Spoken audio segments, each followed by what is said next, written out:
तीन दिन मध्य आपंकर इच्छा निश्चय पूरण हम। तेज चलतु बताऊँ केमी 3 दिन में आपंकर इच्छा पूरण हम। गोटे नुआ चाबी नहीं जाए आपंकर तालार सहित कौन संपर्क ना केवल नुआ चाबी नहीं जबार अच्छी चाबी को धरबार अच्छी प्रत्येक दिन राति शोवा पूर्वर 3 दिन प्रैक्टिस करार अच्छी। प्रथम दिन आपको कौन करार अच्छी ना चाबी को हाथ में धरबार अच्छी और आखि बंद करके 3-4 मिनिट पर्यंत कंटिन्यूअसली आपड़ जो इच्छा पूरण करने को चाहते से इच्छा पूरण हो सारी बोली आप भिजुआलाइज करूँ। जदि आपको टंका दरकार अच्छे तेज भावतु मो पाखक 5 लाख टंका आसी सारी। जदि आपको रिलेशनशिप ठीक करार अच्छी प्रेम को ठीक करार अच्छे तेज आखि बंद करके भावतु कि मोर संपर्क संपूर्ण ठीक हो सारी। जदि आपको चाकरी आवश्यकता अच्छी तेज धरिकी भावतु कि मुझे चाकरी पाई सारी जो पर्टिकुलर चाकरी दरकार से चाकरी को आप भिजुआलाइज करूँ।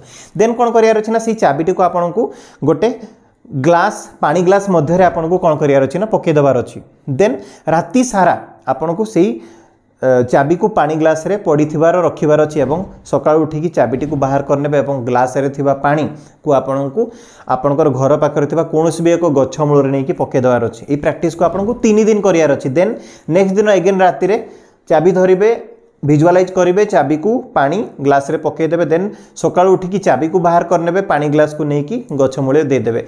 यही भाव में 3 दिन करते देखिए 3 दिन मध्य शुभ खबर निश्चय मिल जाव।